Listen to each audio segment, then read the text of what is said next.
O mais importante que já tem transparecido para mim é o número de questões que eu resolvo em menos de 3 minutos. No caso aqui foi 29 questões em menos de 3 minutos. E isso eu levei menos de 1 hora para fazer, tá? Se eu pegar o tempo que eu levei para resolver cada uma dessas 29 questões, tá? Que a gente poderia dizer que elas provavelmente são as questões mais fáceis da prova, eu levei 53 minutos e 53 segundos total. Então, menos de 1 hora de prova praticamente eu usei para fazer 30 questões, tá? 29 questões aqui de forma exata. Eu sou o Jean Teixeira e eu estou resolvendo todas as provas de matemática das edições anteriores do Enem. Nessa série de vídeos, eu vou documentar tudo sobre as provas, quantidade de acertos e erros e o tempo exato que eu levo para resolver cada prova. Espero com isso ajudar você da melhor maneira possível.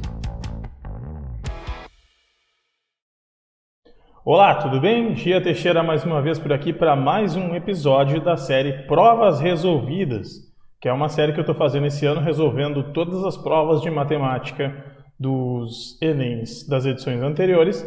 E aí eu estou cronometrando tudo que eu estou fazendo, estou vendo o número de acertos que eu tenho feito, o número de erros, vendo o tempo que eu levo para resolver cada questão, e aí a gente está em mais um episódio. E hoje eu vou mostrar, hoje vai ser a primeira parte, esse aqui eu vou dividir em 3 partes, tá? Porque os outros ficaram muito longos, eu vou começar a dividir em 3 partes. Como eu acertei 38 questões da prova de matemática do Enem PPL 2011, tá? Eu já fiz as de 2009, 2010, agora de 2011. Eu fiz isso em 1 hora, 58 minutos e 17 segundos. Fiz em menos de 2 horas todas as 45 questões e acertei 38. Eu vou mostrar como é que eu fiz isso. Primeiramente, como você já sabe, eu sou Jean Teixeira, eu sou professor de matemática, tá? Eu dou aula aqui em Porto Alegre numa escola de ensino fundamental, mas agora meu objetivo é ajudar pessoas que querem passar no Enem como você, tá? E que precisam de ajuda em matemática. E para isso, eu fiz um desafio de toda semana resolver uma das provas anteriores de matemática do Enem. Eu já fiz a prova de 2009, a de 2010, as provas do Enem PPL, eu estou fazendo primeiro, tá? Que é o Enem para pessoas privadas de liberdade, certo?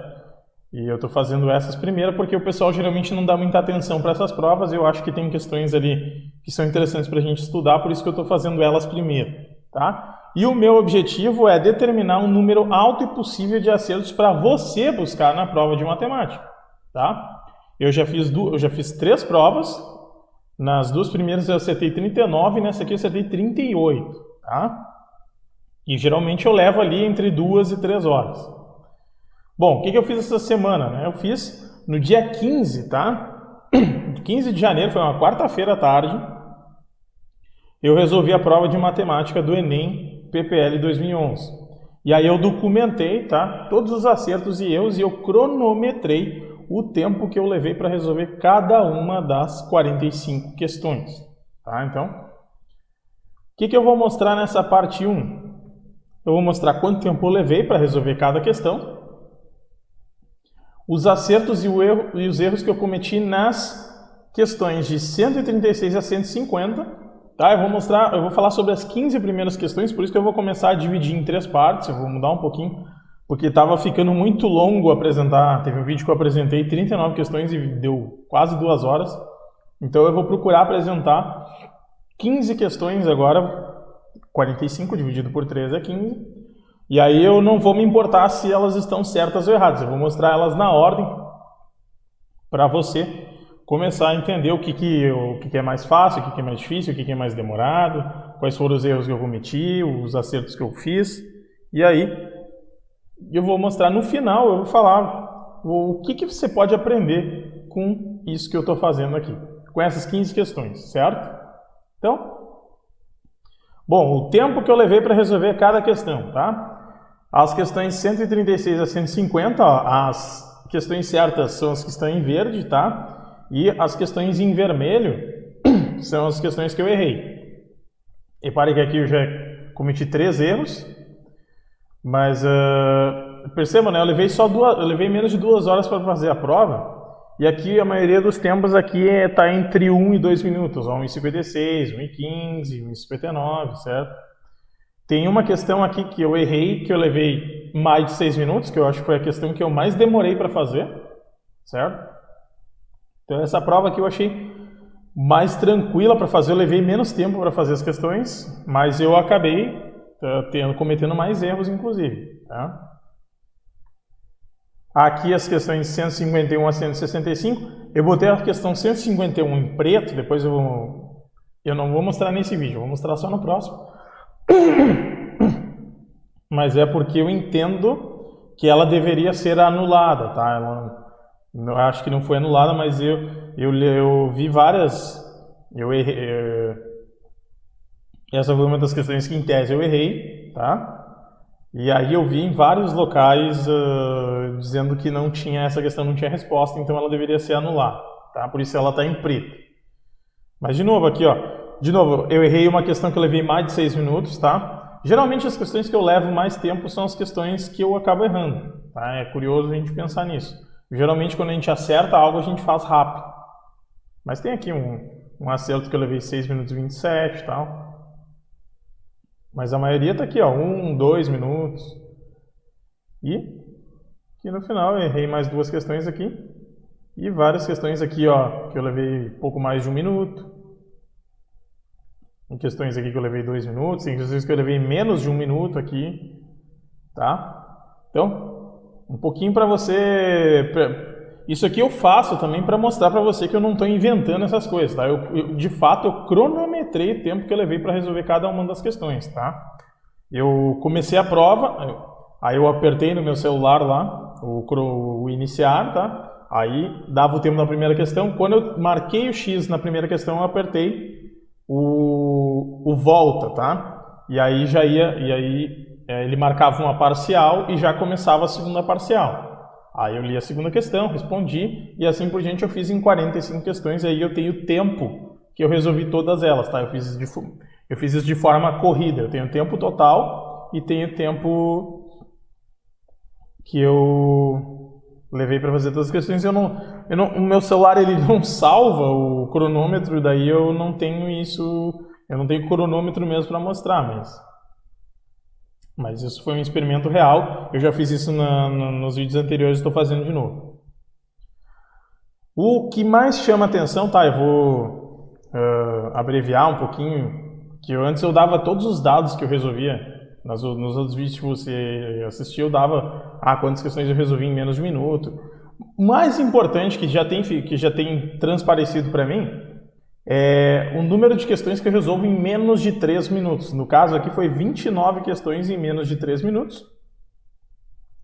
E isso eu levei menos de 1 hora para fazer, tá? Se eu pegar o tempo que eu levei para resolver cada uma dessas 29 questões, tá? Que a gente poderia dizer que elas provavelmente são as questões mais fáceis da prova, eu levei 53 minutos e 53 segundos total. Então, menos de 1 hora de prova, praticamente, eu usei para fazer 30 questões, tá? 29 questões aqui de forma exata. E uma outra informação importante é que aqui eu não levei mais do que 7 minutos em nenhuma questão. Por isso que o meu tempo foi bem abreviado, porque nas outras provas teve questões que eu levei 10 minutos, 15 minutos, 17 minutos. Então aqui o meu tempo ficou bem abreviado por causa disso, certo? Bom, vamos então para que eu vou mostrar agora a resolução das questões 136 até 150, as 15 primeiras questões, tá? A gente vai ver os acertos e os erros que eu cometi nessas 15 questões, tá? E depois eu vou dar uma dica sobre o que você pode aprender com as resoluções dessas 15 questões. Deixa eu só tomar um pouquinho d'água, porque a minha voz está fugindo.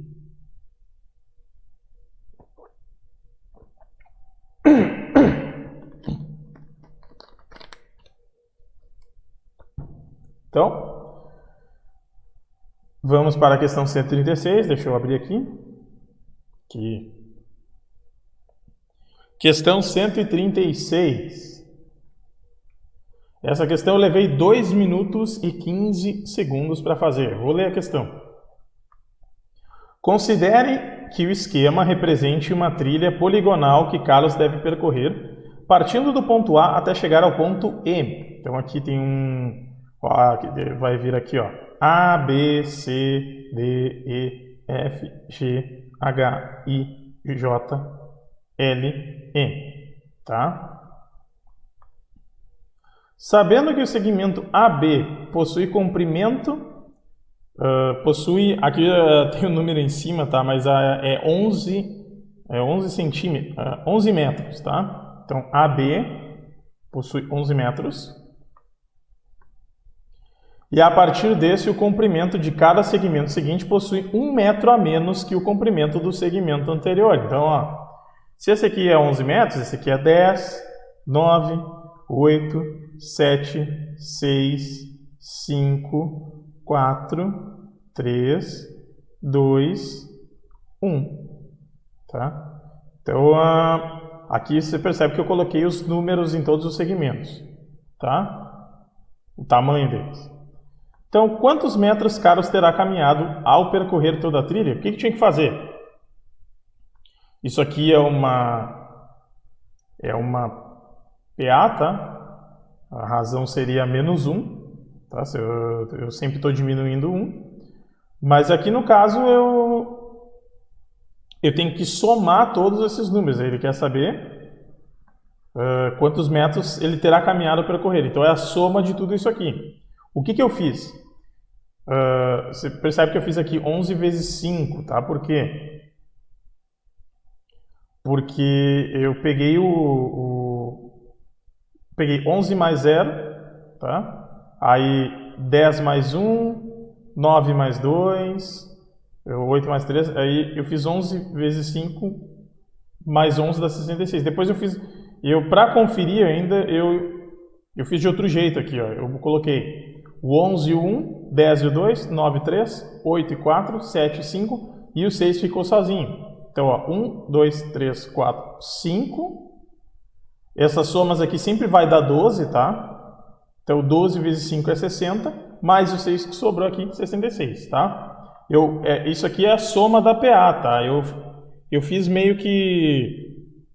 Eu sei meio como é que funciona a soma da PA, eu sei que a gente soma o primeiro e o último, tá? Primeiro e o último, segundo e antepenúltimo, mas basicamente isso aqui era uma PA de 11 termos, tá? Aí tu podia usar a fórmula da soma da PA que tu ia chegar no resultado tranquilo.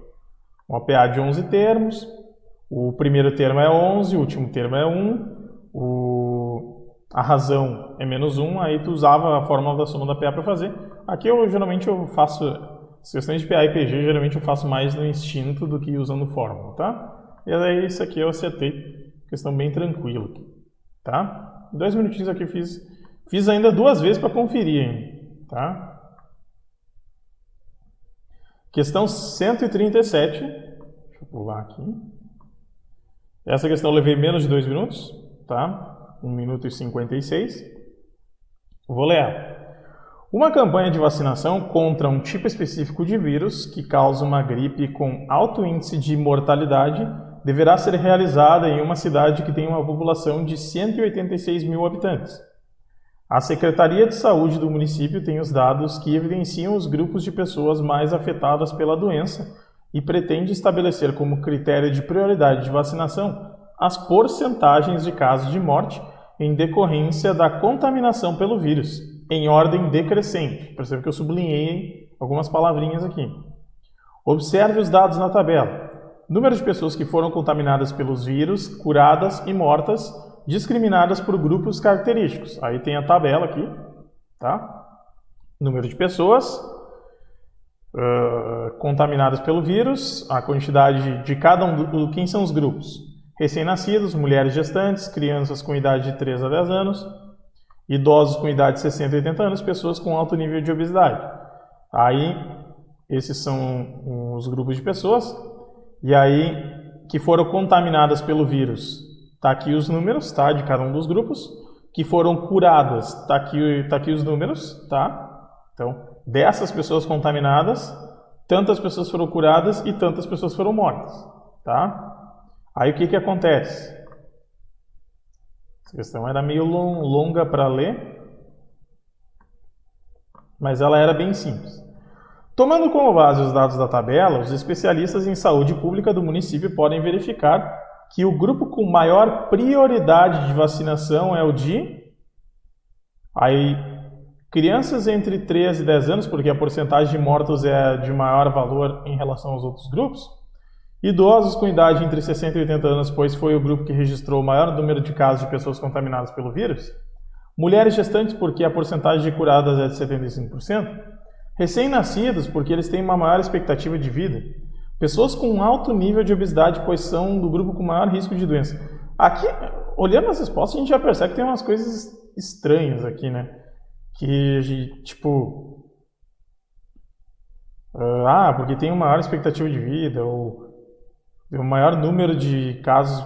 O que contava aqui...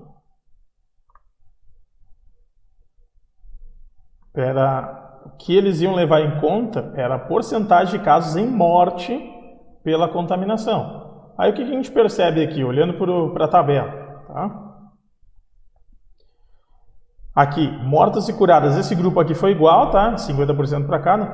Todos esses 3 grupos aqui tem mais gente curada do que gente morta. E esse aqui é o único grupo que tem mais gente morta do que gente curada. Então, obviamente, se o que conta é a porcentagem, tá? De casos de morte, esse aqui tem um maior percentual. Ele é mais que 50% em relação a esse aqui. Então, obviamente, a resposta era a letra A. E até a justificativa faz sentido, que diz, porque a porcentagem, a única resposta que fala que a porcentagem é a de maior valor em relação a outros grupos. Tá? Então essa questão é bem tranquila de fazer, embora o texto fosse longo. Seguindo, questão 138. Levei 1 minuto e 15 para fazer. Lembrando que eu leio toda a questão, inclusive as alternativas, e depois eu vou interpretar ela e respondo. Então dá tempo de ler tudo, gente. Embora as questões sejam longas, dá tempo de ler, tá? O senhor José compra a água do vizinho para irrigar sua plantação, situada em um terreno na forma de um quadrado de 30 metros de lado. Ele paga R$100 mensais pela água que consome.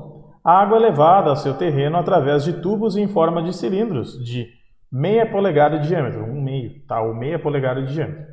Visando expandir sua plantação, o senhor José adquire um terreno com o mesmo formato que o seu, passando a possuir um terreno em forma retangular, com 30 metros de comprimento e 60 metros de largura. Quanto ele deve pagar a seu vizinho por mês pela água que passará a consumir? Letra A, R$100. Letra B, R$180. Letra C, R$200. Letra D, R$240. Ou letra E, R$300. Então, ele tem um terreno em forma de quadrado, de 30 por 30, e ele paga R$100 mensais pela água. Aí tem aqui, fala as informações, cilindros, de meia polegada, de diâmetro, tá? Que é assim que ele joga. Depois, ele vai expandir a plantação, e aí ele vai adquirir um terreno com o mesmo formato que o seu. Então, ele vai dobrar o terreno dele de tamanho. Tá? Então, se ele pagava R$100 na água, ele vai dobrar o terreno, resposta R$200. Tá? 100 vezes, no caso aqui, ele pagava R$100 nesse terreno, ele vai adquirir um terreno igual, então ele vai pagar R$100 nesse terreno também. 100 mais 100 é 200. Tem nem que... Essa questão era super fácil, tá? 139. Essa questão eu errei, tá? Questão 139 eu errei, eu vou explicar por quê. Eu fiz ela bem rápido, 1 minuto e 22, mas você vai compreender que o meu erro aqui vai bem aceitável até. Então, durante o século XX, a principal fonte primária de geração de energia, isto é, a principal fonte de energia do Brasil, foi alterada. Veja no gráfico, em termos percentuais, a quantidade de energia gerada a partir de cada uma das fontes. Aí tem o gráfico aqui, e aqui tem de 0 a 100%, tá? Matriz energética brasileira de 1940 a 2000, tá? E aqui tem as legendas, tá? E aí eu já vou explicar por que eu errei. Tá? Você percebe o seguinte, ó, lenha e carvão mineral aqui tá muito parecido. Por quê? Porque eu tirei xerox preto e branco, tá? E aí não saiu direito. Algumas aqui fica fácil de ver aqui, ó. Por exemplo, isso aqui tá óbvio que é hidráulica, né? Esse quadriculado aqui, parece o xadrez, tá perceptível que é o petróleo, tá? E até faz sentido na vida real. A gente vê que o petróleo aqui vem crescendo. E aí tinha lenha e carvão mineral. Aí, olha as respostas. Com base no gráfico, essa troca de principal fonte primária de geração de energia ocorreu entre quais fontes? Letra A, do carvão para a energia nuclear. Letra B, do carvão para o petróleo. Letra C, da lenha para a energia nuclear. Letra D, da lenha para o petróleo. Letra E, da lenha para o carvão. Tá óbvio que o que passou a ser majoritário aqui é o petróleo. Então, eu fiquei com a B ou a D. Só que aí eu fiquei em dúvida se era carvão ou lenha.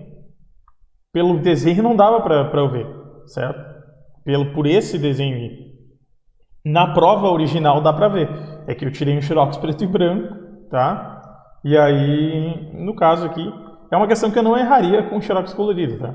O que acontece é que eu escrevi até aqui, não dá para enxergar, tá bom? Então a resposta aqui eu botei a letra B, botei do carvão para o petróleo, mas a resposta correta é da lenha para o petróleo, tá? Isso aqui, ó, isso aqui é lenha. E aí você percebe que isso aqui está diminuindo, e aí o que vem mais aumentando aqui é o petróleo, tá? Era uma questão tranquila se tivesse a fonte original da prova, certo? Então vamos para a próxima, 140. Eu vou até 150, tá?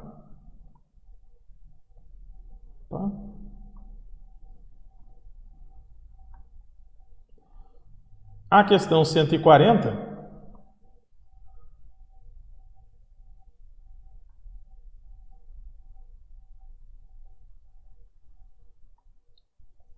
Eu já levei 3 minutos e 20, tá? Foi uma das questões que eu levei...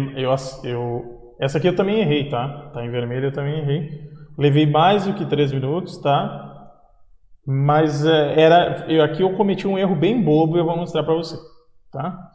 Um aventureiro chama a atenção para o impacto do plástico no meio ambiente, atravessando a maior concentração de lixo do mundo em um veleiro feito totalmente de recipientes recicláveis. O barco flutua graças a 12 mil garrafas plásticas. No Brasil, a produção mensal de garrafas plásticas é de 9 bilhões de unidades, sendo que 47% dessas garrafas são reaproveitadas e o restante vai para o lixo. Aí a pergunta: quantos barcos como esse é possível construir com as garrafas que vão para o lixo no Brasil? Aí tem as respostas aqui: 352.500, 397.500, 750 mil, 35.250.000 ou 39.750.000? Eu marquei a letra A e aí você vai entender por quê, onde é que foi o meu erro, tá? Foi o seguinte, repare que aqui, ó, o barco flutua graças a 12 mil garrafas plásticas. Aí diz que a produção mensal é de 9 bilhões, tá? E 47% dessas são reaproveitadas. Só que a pergunta é sobre quantos barcos é possível construir com as garrafas que vão para o lixo no Brasil. E aí o que eu fiz? Repare que eu usei o 47 aqui. Eu usei a porcentagem das garrafas reaproveitadas. E aí o que tinha que fazer? Tá? Tinha que fazer 100 menos 47, que é 53. Aí eu usaria os 53%. E aí eu faria as mesmas contas que eu fiz aqui, ó. No caso, eu fiz 47 vezes 9, eu achei esse número aqui, porque é 47% e é 9 bilhões.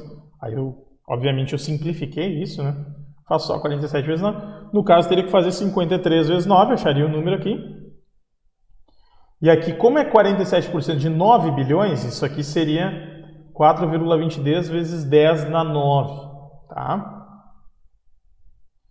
Eu passo para a notação científica aqui.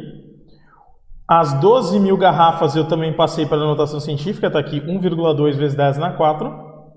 Aí, ó, 10 na 9 dividido por 10 na 4 dá 10 na 5. E aí, aí eu dividi aqui, né? 423 por 12 para saber qual é o início do número aqui. Tá? Aí eu tinha a letra A e a letra D como opções para o que eu fiz. Mas o certo era usar o 53, e aí eu teria a B e a E como opções.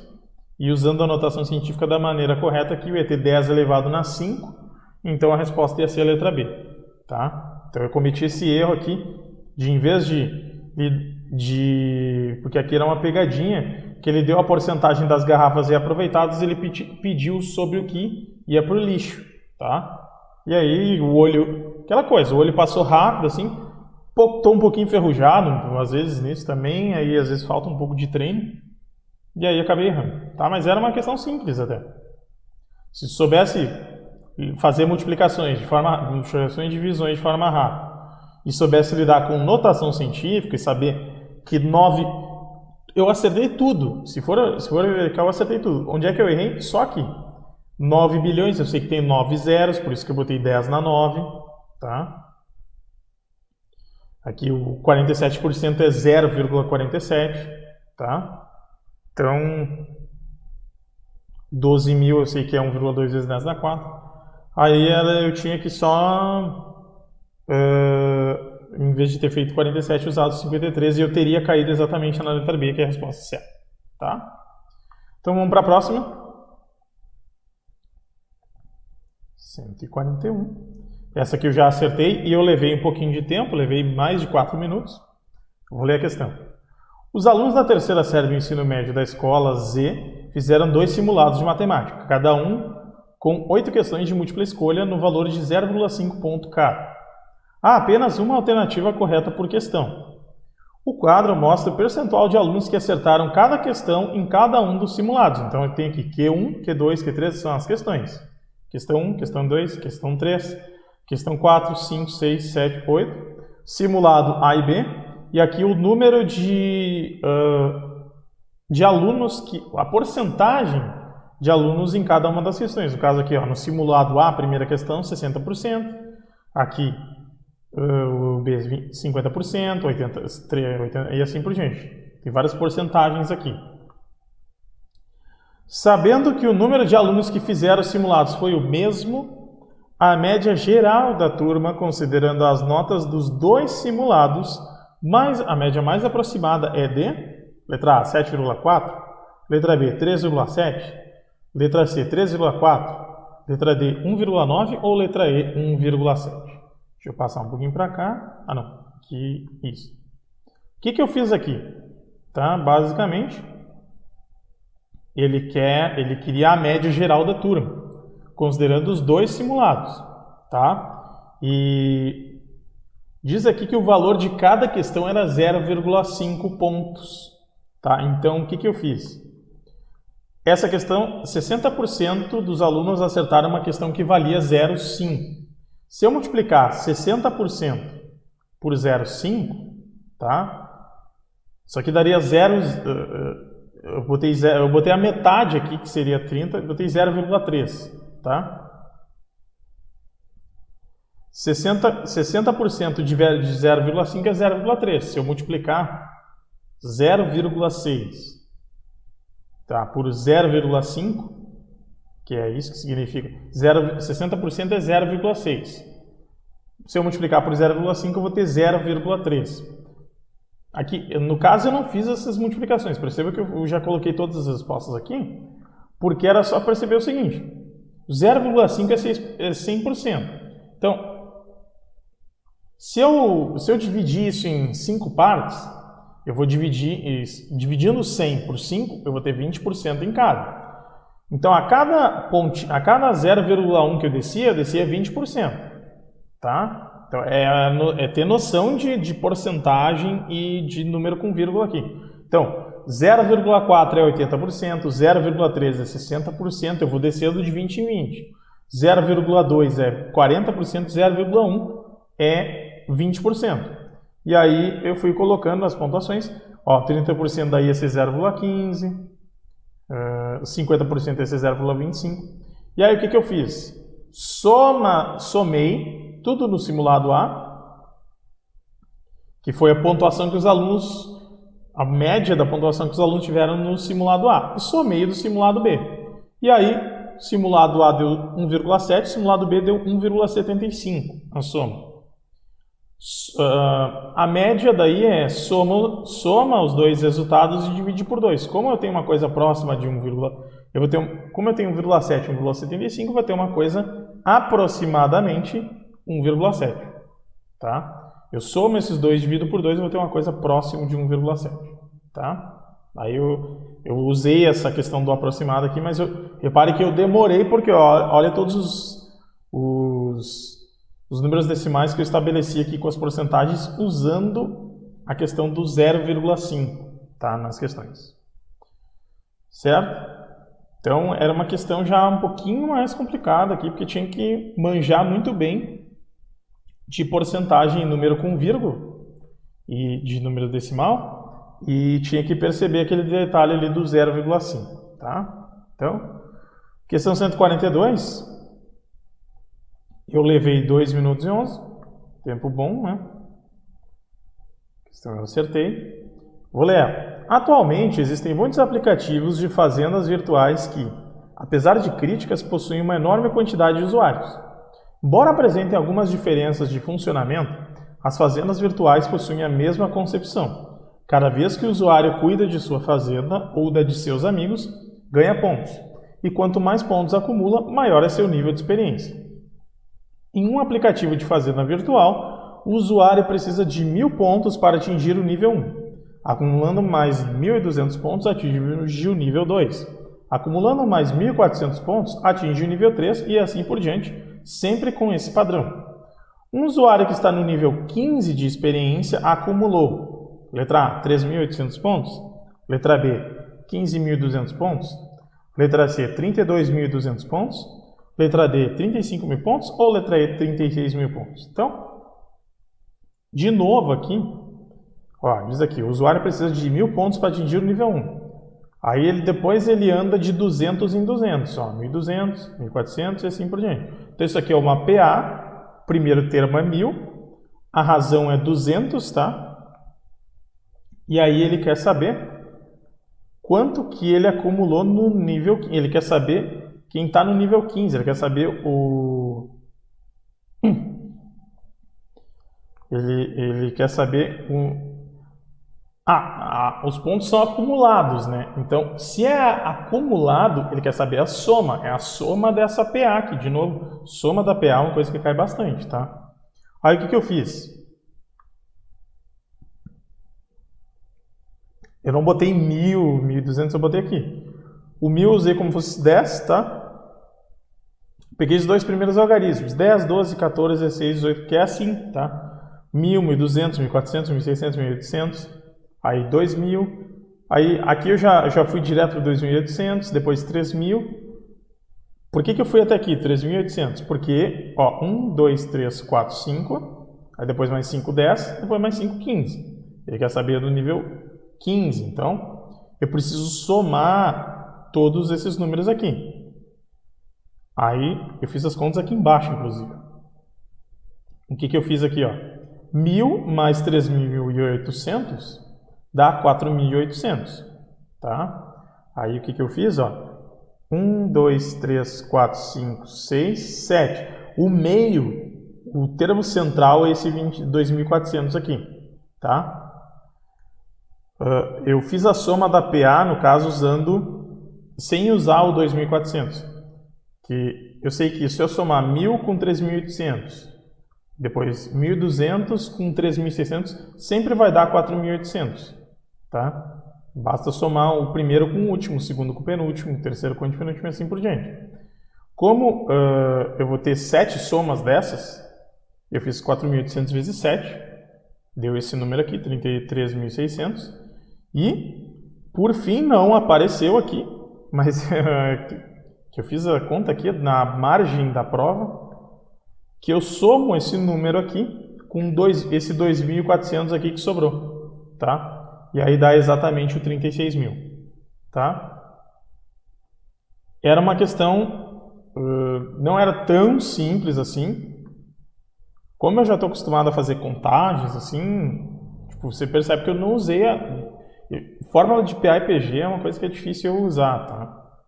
Geralmente eu faço uma coisa mais instintiva, até para eu enxergar melhor o que está acontecendo, assim, tá? Mas soma isso com esse, soma isso com esse, soma isso com esse, soma isso com esse, soma esse com esse aqui, soma 2.800 com 2.000, soma esses dois aqui, e esse aqui fica sozinho, eu somo no final só, tá? Então, aí dá 36.000 e toca o barco, vamos para a próxima.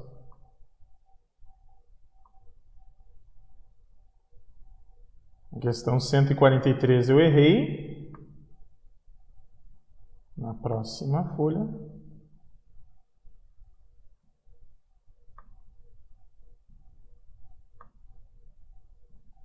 Vou ler a questão. Um programador visual deseja modificar uma imagem, aumentando seu comprimento e mantendo sua largura. As figuras 1 e 2 representam, respectivamente, a imagem original e a transformada pela duplicação do comprimento. Aí tá aqui, ó. É o eixo Y e o eixo X, tá? E aqui também eixo Y e X. Aí o que ele duplicou? O comprimento, tá? Você repare que no eixo Y a imagem está igual. A imagem modifica no X, tá? Para modelar todas as possibilidades de transformação no comprimento dessa imagem, o programador precisa descobrir os padrões de todas as retas que contêm os segmentos que contornam os olhos, o nariz e a boca e em seguida elaborar o programa. Tá? No caso aqui você percebe que é uma carinha, ó, olhos, nariz e a boca. Tá? Está fazendo uma carinha utilizando as coordenadas do plano cartesiano. No exemplo anterior, o segmento A1B1 da figura 1 contido na reta R1 transformou-se no segmento A2B2 da reta 2 contido na reta R2. Ó, eu vou mostrar aqui. Essa reta aqui, ó, tá aqui o A1, tá aqui o B1, essa é a R1. E essa foi transformada, tá, no R2, que é o A2 com o B2, tá? Repare que a inclinação da reta mudou, tipo, a reta toda mudou. Suponha que, mantendo constante a largura da imagem, seu comprimento seja multiplicado por n, sendo n um número inteiro e positivo, e que dessa forma a reta R1 sofra as mesmas transformações. Nessas condições, o segmento ANBN estará contido na reta Rn. A equação algébrica que descreve Rn no plano cartesiano é x mais ny igual a 3n, letra B, x menos ny igual a menos n, letra C, x menos ny igual a 3n, letra D, nx mais ny igual a 3n, ou letra E, nx mais n mais 2ny igual a 6n, tá? Questão difícil, tá? Para nível Enem, essa aqui não é uma questão difícil, porque muito x, y, n, rn, tá? O que eu fiz aqui? No caso, eu não entendi a questão direito para a gente conversa, tá? Mas eu estabeleci aqui que o meu n fosse igual a 2, tá? Para entender a transformação que acontecia da reta R1 até a reta R2. Aí, 0, 3 e 6, 0 são os pontos que eu estabeleci. Deixa eu ver. São os pontos que eu estabeleci aqui, ó. 0, 3, esse ponto aqui. E 6 e 0. Eu estabeleci esses pontos na reta R2. São os pontos de corte dos eixos. Tá? A gente sempre usa o 0 no x e o 0 no y para poder entender qual é a lei da função, né? Como é que vai ficar a minha função. Então, geralmente a gente usa y igual a x mais b. No caso aqui, quando o meu a é 0, quando o x é 0, então y igual a b. Então, no caso aqui, o b igual a 3. Quando o y é 0, aí eu tinha que resolver essa equaçãozinha, eu ia achar que o a é igual ao meio. Então, a minha equação aqui é y igual a menos x sobre 2 mais 3. Isso aqui eu fiz pensando que o n é igual a 2. Tá? Aí eu tentei transpor isso para tentar entender quando, em vez de ser 2, só o n. E aí foi o meu erro que eu fiz o seguinte, tá? Aqui, as equações aparecem na forma, uma espécie de forma geral aqui, que está o x, geralmente eu faço com y isolado, a gente usa a equação reduzida. Aqui não chega a ser a forma geral, mas é uma forma parecida com a forma geral. Então, o que eu fiz aqui? E aí foi o meu erro. Eu peguei o 2 e passei para cá multiplicando. Ó, repare que aqui, ó, eu peguei o 2 e passei para cá multiplicando. Foi isso que eu fiz? Deixa eu ver. Deixa eu ver qual é a resposta que eu marquei aqui. nx mais 2ny igual a 6n. E a resposta correta era essa aqui. A moral é a diferença básica. Tá, vamos ver o que eu fiz aqui. Eu peguei o 13 e passei para cá. Aí eu passei isso aqui multiplicando. Aí ficou isso aqui, 2y mais 2y mais x igual a 6. Usando n igual a 2. Aí, só que é o seguinte. Eu peguei e marquei a letra E, tá? Que isso aqui foi meio... Eu não devia ter feito assim. Devia ter entendido como se fosse n, que eu sairia com a resposta direta aqui, tá? Porque o que acontece aqui é que o x não varia. O x ele não varia. O x ele é sempre o mesmo, tá?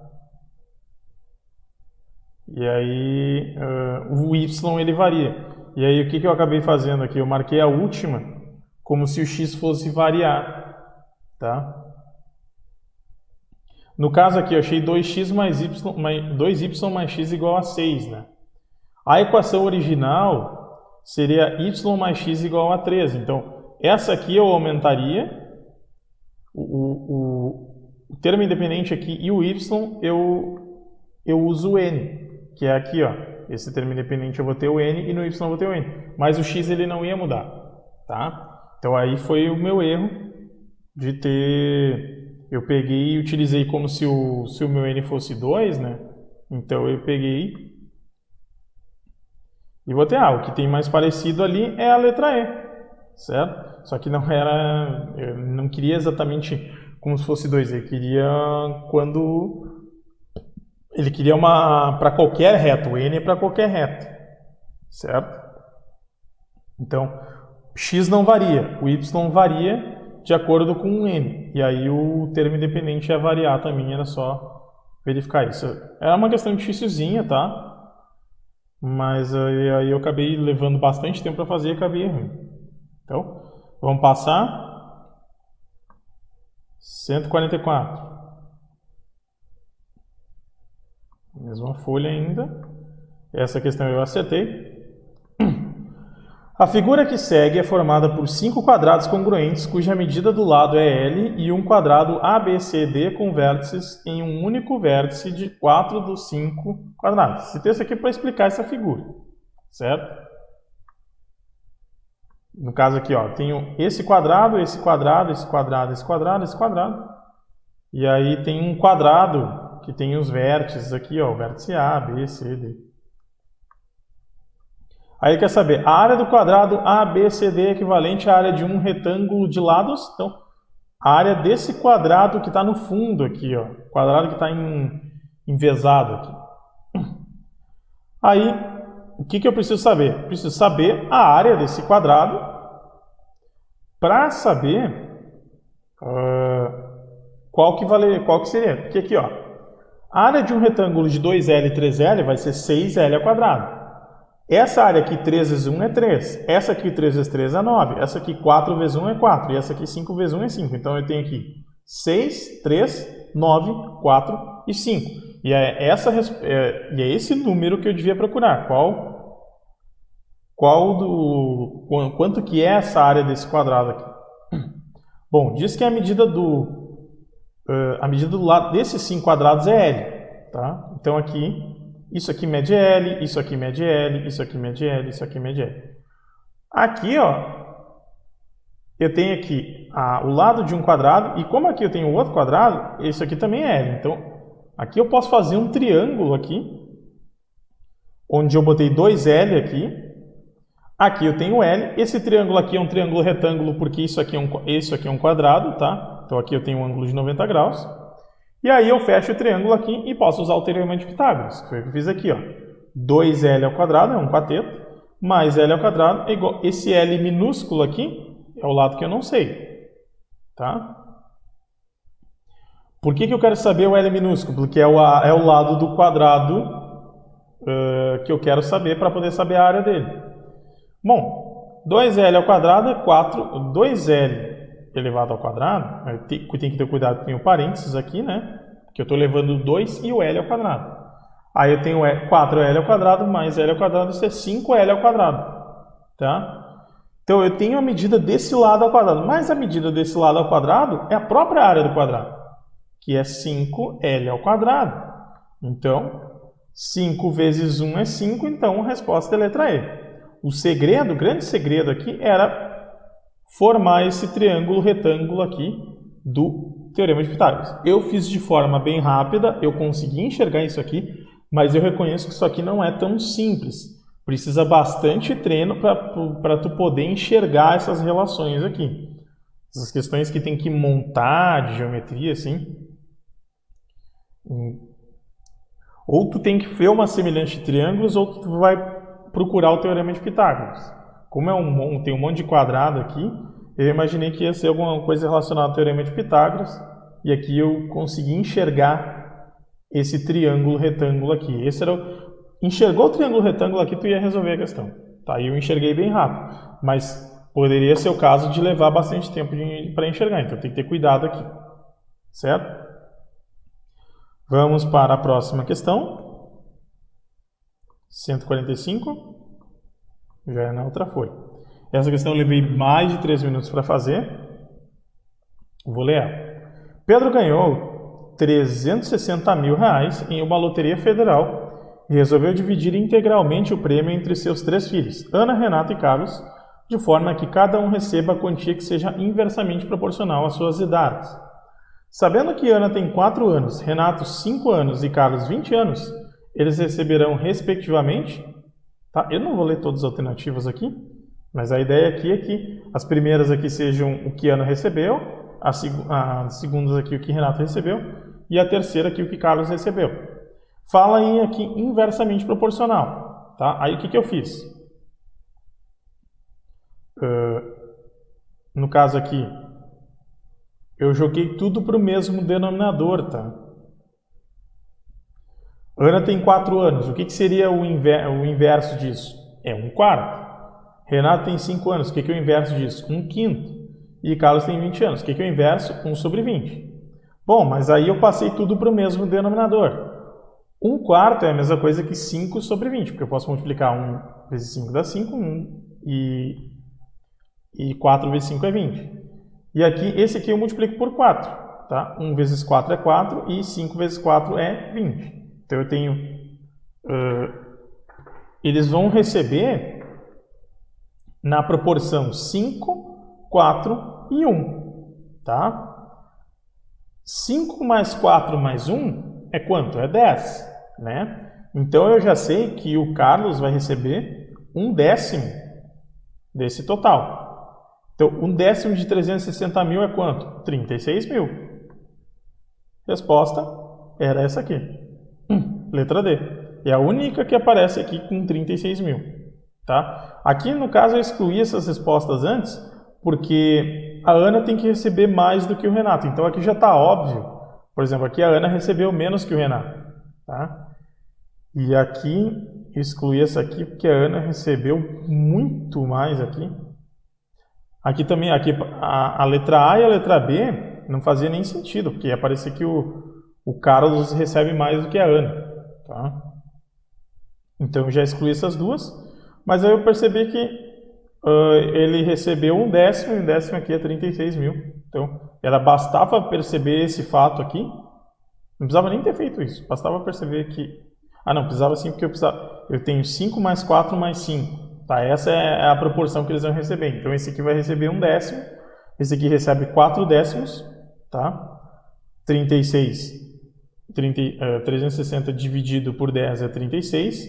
Vezes 4 dá 144. Esse aqui recebe 5, porque 36 vezes 5 é 180. Tá? Mas bastava perceber isso aqui, então levei... proporção inversa não é uma coisa tão simples, tá? Mas aqui eu usei aqui uns macetes aqui e consegui resolver num tempo até razoável. Então, vamos para a próxima. 146.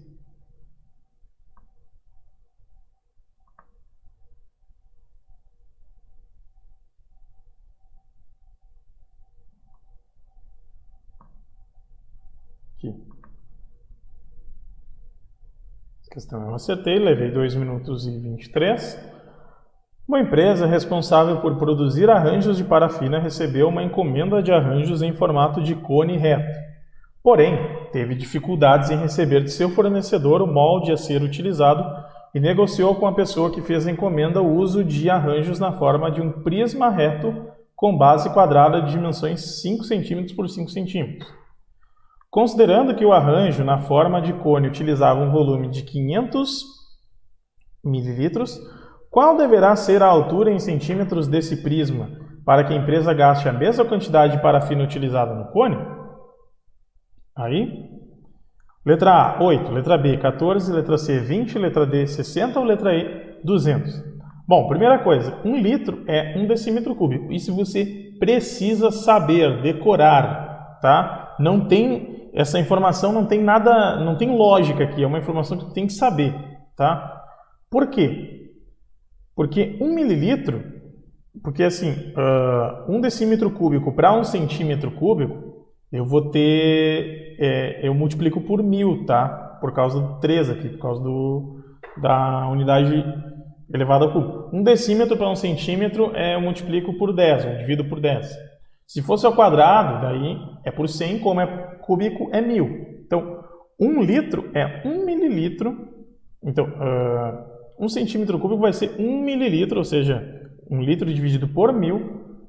Tá? E aí, sabendo isso, o que eu fiz aqui? No caso aqui, 500 mililitros, né? É o que eu tinha de volume. Então, aqui eu tenho que ter 500 centímetros cúbicos. Ele quer saber a altura. Como as medidas aqui, a base é um quadrado. 5 vezes 5 é 25. Então, eu divido 500 por 25 para saber a altura. Tá? Que o prisma é um paralelepípedo isso aqui. Eu multiplico 5 vezes 5 vezes a altura. Tá? É a área da base vezes a altura. Todo prisma é a área da base vezes a altura. Certo? E aí, eu divido 500 por 25 para saber o que falta. No momento que eu já saí aqui com 2, aqui eu já percebi que era 20. Repare que eu nem fiz a conta até o final. Então, a altura ali, a altura em centímetros, tá? Tem que cuidar das unidades de medida, é 20 centímetros, certo? Questão que eu fiz rápido aqui por ter conhecimento disso aqui, tá? Vamos para 147. Menos de 2 minutos eu levei para fazer essa questão. Então, por falta de tratamento simples, mais de 1 bilhão de pessoas pobres no mundo acordam doentes todos os dias. Entre essas doenças está a ancilostomose, que aflige 600 milhões de pessoas e causa anemia severa de nutrição proteica. Para fornecer tratamento a essas pessoas, estima-se um gasto anual de 50 centavos de dólar por paciente. Uma organização está disposta a lançar uma campanha internacional a fim de obter recursos suficientes para cobrir o tratamento das pessoas com ancilostomose por um ano. Segundo o seu planejamento, estima-se um valor médio de 3 dólares por doador. De acordo com o planejamento dessa organização, para arrecadar o total de recursos necessários para cobrir o tratamento das pessoas com ancilostomose por um ano, o número mínimo de contribuintes necessários é de letra A, 200 milhões, letra B, 120 milhões, letra C, 36 milhões, letra D, 40 milhões ou letra E, 100 milhões. Bom, então o que eu fiz aqui? Tá? Repare que eu fiz ali bem rapidinho. Essa doença aflige 600 milhões de pessoas, tá? E deixa eu ver. E aqui diz que estima-se um gasto de 50 centavos por dólar por paciente. Então eu já, 600 vezes 0,5 eu nem fiz a conta. Eu já sei que é 300, tá? Porque 0,5 é metade de 1. E aí a metade de 600 é 300. Então, no caso aqui eu já sei que, como são 600 milhões de pessoas, a 50 centavos de dólar vai ser 300 milhões de dólares que vai ser preciso. Bom, mas o valor do doador é R$3 dólares. Então, 300 dividido por 3, 100 milhões. Bem simples essa questão, não tinha muito mistério, tá? Só uma multiplicação e uma divisão que dá para fazer de cabeça, e aí eu saio com a resposta. Tá? Ela era só um pouquinho longa de ler, né? Bom, vamos para 48.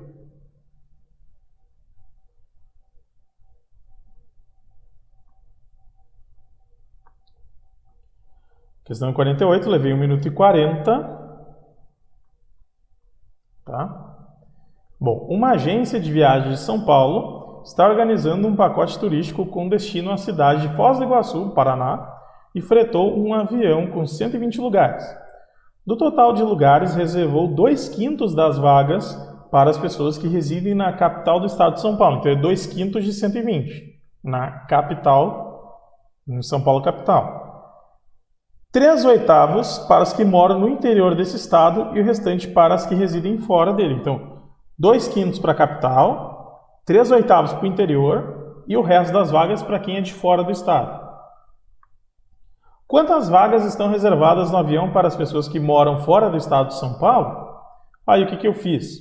Primeiro eu vi quantas tinha na capital, então eu fiz 2/5 vezes 120. Tá?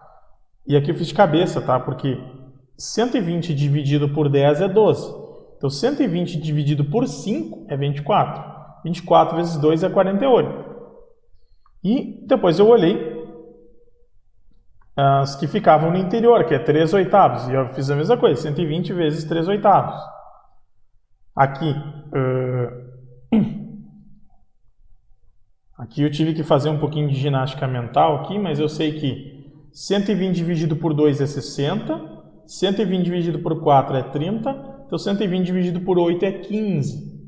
15 vezes 3 é 45, tá? E aí, o que eu fiz aqui? Eu somei o 48 e 45, isso eu não fiz de cabeça, curioso, né? Eu somei aqui, deu 93, 120 menos 93, tá? Tipo, eu tenho o total de pessoas menos as pessoas da capital e as pessoas do interior de São Paulo, para saber as pessoas que moram fora do estado de São Paulo. Então, 120 menos 93, 27, letra A, tá?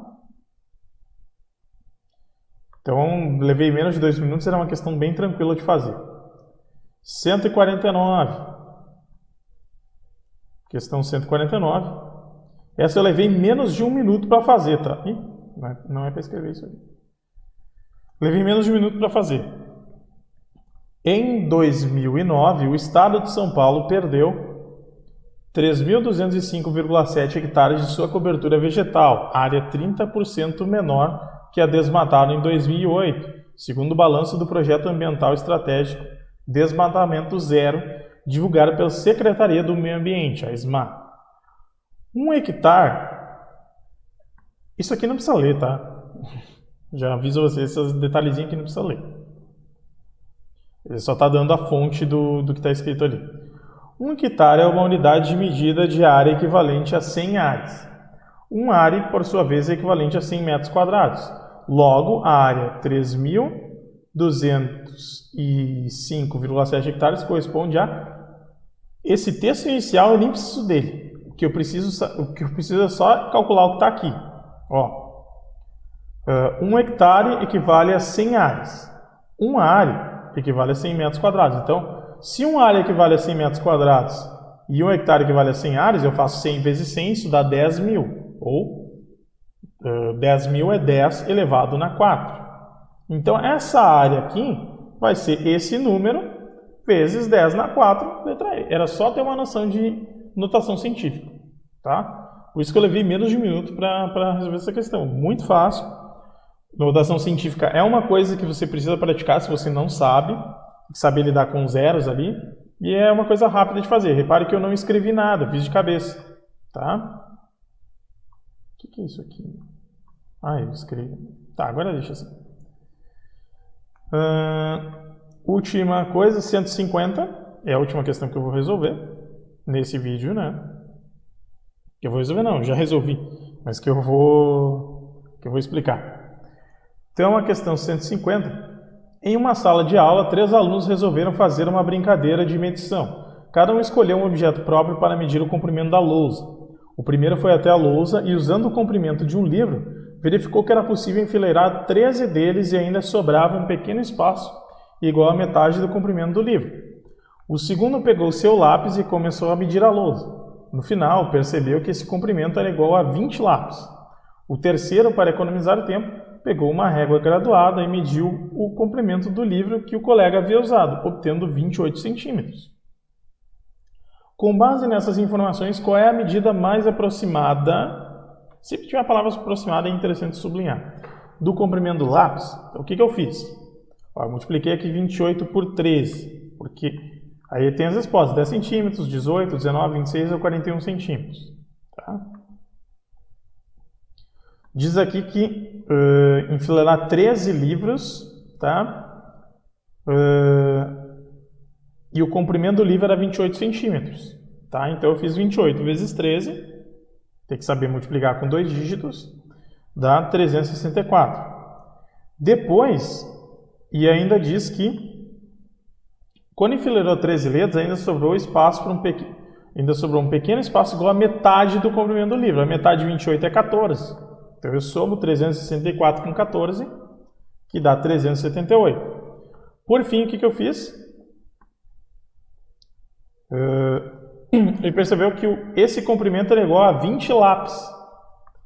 Então eu divido 378 centímetros, tá? Que foi o que eu descobri com os livros, pelo número de lápis, que é 20. Tá? E aí eu vou chegar no comprimento do lápis. Eu cheguei aqui em 18. E aí tem que ter cuidado aqui, ó, eu tenho a resposta 18 e 19, tá? Tá pedindo resposta aproximada. Então você tem que calcular o primeiro dígito aqui depois da vírgula, porque poderia ser 18,6, tá? E aí tem que ter o cuidado do arredondamento. Poderia ser 18,4 ou 18,6, tá? Dependendo do dígito aqui, vai ser uma resposta ou outra. No caso aqui deu 18,9, tá? Não deu muita margem para dúvida aqui que a resposta mais aproximada é 19, tá? Mas aí tem que ter cuidado de pelo menos calcular ali o primeiro dígito depois da vírgula, certo? Então, show, 1 hora de vídeo aí. Então essas são as 15 primeiras questões. O que se aprende em relação a isso? Deixa eu voltar só para o PowerPoint aqui. O que você aprende em relação a isso tudo? Bom, um fato relevante é que eu fiz, tá? Isso eu contei, tá? Eu fiz multiplicações mais de 30 vezes nas primeiras 15 questões. Se você observar, se você voltar o vídeo, você vai ver que eu fiz várias multiplicações, usei da tabuada várias vezes, várias multiplicações escritas mesmo, multiplicação com 2 dígitos até. E contando o que eu fiz de cabeça e tal, deu mais de 30 multiplicações. Talvez tenha dado muito mais, mas eu não lembro agora. Mas o que eu contei foi mais de 30. Isso mostra que o tamanho da importância que a habilidade de multiplicar tem no Enem. Tá? Por que eu estou falando isso? Tá? Vamos pensar. O que aconteceria se eu não soubesse, se eu não tivesse aprendido e decorado a tabuada da multiplicação direito? O que aconteceria? Tá? E aí eu vou contar uma história fictícia aqui, que é a história do João. Tá? Vamos imaginar aqui que o João é um dos muitos estudantes que já fizeram o Enem, certo? E aí o que aconteceu com o João? Tá? O João era um estudante e ele buscava uma vaga para a faculdade de Direito, tá? Que é um curso bem concorrido. E ele queria muito ser advogado, mas o Enem era um dos obstáculos e ele tinha um problema. O João até entendia bem a matemática, mas ele se enrolava para fazer as multiplicações porque ele não sabia a tabuada, tá? O João, ele não decorou a tabuada. Ele tinha um conhecimento razoável em matemática, mas ele era demorado para fazer as contas. E ele se enrolava, às vezes ele errava, tá? E assim foi na prova do Enem, tá? Na primeira questão, o João já perdeu 27 segundos tentando lembrar quanto era 7 vezes 9, tá? Pode parecer pouco, 27 segundos, mas isso é um exemplo aqui, ó. Ele levou esse tempo para ver uma multiplicação. Eu fiz, só nessas 15 primeiras questões, eu fiz mais de 30 multiplicações. Então, se você não tem isso decorado, você vai perder muito tempo na prova para fazer as contas. Na quarta questão, daí ele se atrapalhou fazendo 63 vezes 8. E aí ele teve que fazer a conta 2 vezes para conferir o resultado. Tá? O cara se atrapalhava ali. Na sexta questão, isso é uma prova lá, ele encontrou uma resposta que não estava nas alternativas. Por quê? Porque ele errou uma divisão que era 720 dividido por 4. Ele errou a divisão. E por que ele errou a divisão? Porque ele não sabia a tabuada da multiplicação. Para você fazer divisão, e aqui quando eu falei aqui que eu fiz mais de 30 multiplicações, isso vai passar dentro das divisões também, porque você vai precisar saber a tabuada para resolver a divisão. E aí ele foi se enrolando em várias questões da prova, porque ele não aprendeu a tabuada direito. Qual é o fim da história? Tá? O fim da história é que João teve 21 acertos em matemática e não entrou no curso que queria. Tá? E aí ele teve o seu sonho adiado naquele ano. Tá? 21 acertos até, para alguns pode ser muito, para outros pode ser pouco, mas ele queria entrar num curso muito concorrido e aí, por causa da tri lá, não foi. Essa história é uma história fictícia, tá? Não foi o suficiente para o que ele queria. E aí, por causa da tabuada, tá? Ele não conseguiu terminar todas as questões da prova, porque ele ficou muito tempo perdendo para fazer as contas, e aí ele teve o sonho adiado naquele ano. Essa história pode ser a sua história, tá? Mas é a história, com certeza é a história de muitos estudantes que se dão mal porque não sabem a tabuada, porque não decoraram a tabuada. Então, assim, se você ainda não aprendeu direito a tabuada, agora é o momento de resolver isso, tá? Agora é o momento de resolver isso. Então, você precisa saber de cor a tabuada das 4 operações. Tem tabuada nas 4 operações. Os mesmos cálculos que se faz para multiplicação, você faz 7 vezes 9, você faz 7 mais 9 também. 7 vezes 9 é 63, você faz 63 dividido por 7, que é 9. 9 mais 7 é 16, você também faz 16 menos 7. Então, é importante você saber decor todas essas. Vai ter 4, você pode procurar na internet aí, tabuadas de todas as operações. Vai ter tabuada da adição, subtração, multiplicação e divisão, que são as 4 operações fundamentais. Saber de cor, tá? Por que é importante saber de cor? Porque isso economiza tempo na hora de resolver as questões. Isso é um concurso, tá? E tem muita gente que diz, mas a calculadora faz as contas. Cara, a calculadora, você não vai poder usar a calculadora no concurso. Então, você tem que decorar a tabuada, ponto final, tá? Eu não discuto aqui a questão de se a tabuada, se é importante para alguém que está estudando matemática aprender a decorar a tabuada ou não. Se você vai fazer um concurso, você tem que decorar. Você não precisa se perguntar sobre isso. Você tem que decorar a tabuada e ponto final, tá? Para você economizar tempo na hora de resolver as questões e principalmente para não correr o risco de errar questões porque você errou as contas, tá? Bom, mas como decorar a tabuada ou as 4 tabuadas, tá? Qualquer método que tu for utilizar, tá? Mas tem a sacada do fulano, o jogo do... Cara, não interessa Para decorar a tabuada não vai ser um negócio divertido. Tu vai ter que treinar e treinar e treinar. E o que é isso na tabuada? Tá? Tu vai ter que repetir. 7 vezes 8. Aí tu vai lá e, não sei. Aí tu olha o resultado, é 56. Aí passa um tempo de novo, 7 vezes 8. E tu vai repetir até tu decorar esse negócio. Tá? Mas qual é a maneira que eu recomendo fazer, tá? Você vai repetir os cálculos até demonstrar para si mesmo que decorou a tabuada, tá? De que forma? Para evitar o tédio, para não ser uma coisa tão entediante, você pode chamar alguém. É bom você estudar com alguém. Nesse caso, é bom você estudar com alguém. De que forma? A pessoa vai fazer perguntas para você e você vai responder, certo? Então você pede para outra pessoa perguntar os resultados das tabuadas para você responder. Se a pessoa souber de cor, ela pode fazer isso da cabeça dela. Senão ela usa uma folhinha, tá? Aí ela vai estar com a folhinha e ela vai perguntar para você. 3 vezes 4, 4 vezes 8, 5 vezes 9, etc. E é importante você fazer isso de 3 formas. Em ordem, na ordem inversa e de forma aleatória. Como assim? Vou pegar a tabuada do 2 como exemplo. A pessoa vai perguntar para você. 2 vezes 1, 2. 2 vezes 2, 4. 2 vezes 3, 6. 2 vezes 4, 8. E assim, em ordem. Depois também na ordem inversa, tá? 2 vezes 9, 18. 2 vezes 8, 16. 2 vezes 7, 14. 2 vezes 6, 12. 2 vezes 5, 10. Na ordem inversa, já para você ter uma variação, porque não adianta você decorar tudo na ordem apenas, porque na hora da prova você não vai escrever toda a tabuada na prova, né? Por favor, não faça isso. Decora na ordem inversa e depois de forma aleatória. Como é que é de forma aleatória? Aí depois que você aprendeu bem a tabuada na ordem, de todas as tabuada do 2, do 3, do 4, do 5. Aqui eu estou falando só da multiplicação, mas isso vale para as outras também. Você aprendeu a fazer bem na ordem, aprendeu a ordem inversa, aí você pode fazer de forma aleatória.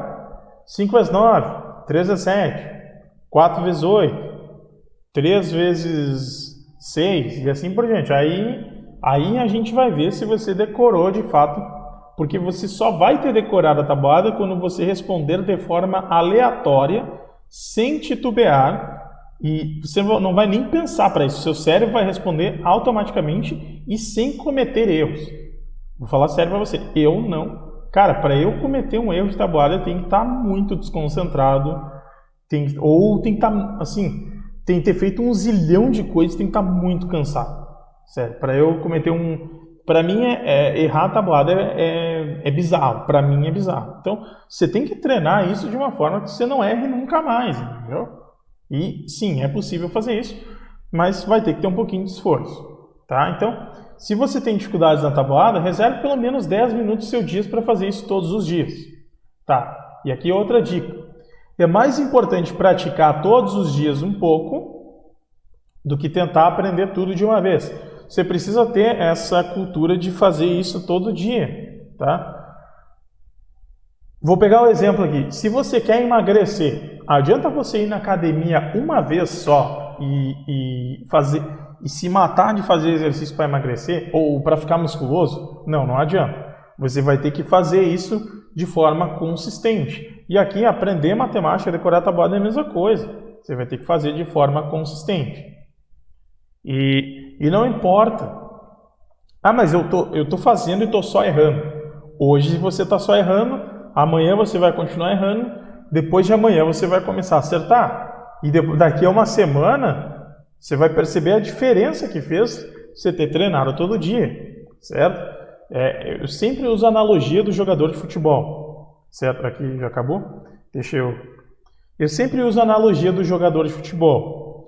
O jogador de futebol tem que chutar a bola na goleira 300 vezes no dia para ele automatizar esse processo e na hora do jogo ele ter a segurança de que ele vai chutar e o pé dele está calibrado.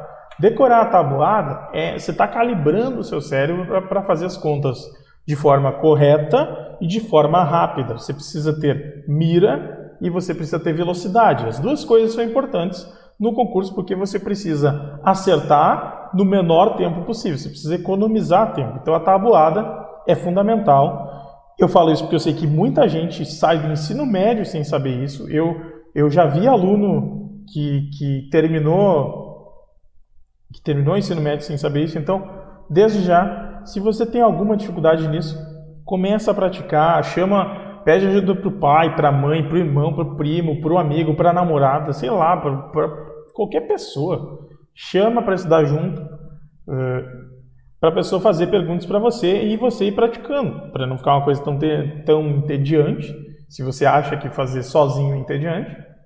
E assim, vou dar a real aqui. Não adianta você colar a folha de tabuada no seu quarto e achar que você vai decorar fazendo isso. Não vai, tá? Você precisa se estimular, não é apenas olhar os resultados. Você precisa ser perguntado sobre isso e responder, tá? E fazer isso várias vezes.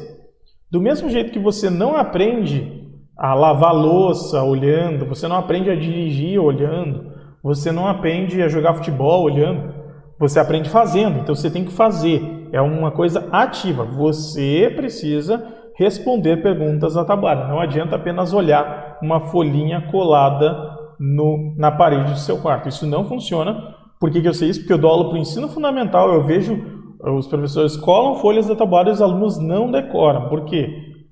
Porque aquilo acaba virando uma muleta na hora do cara fazer as contas. Ele olha, a folhinha está lá, e aí ele não se dá o trabalho de decorar.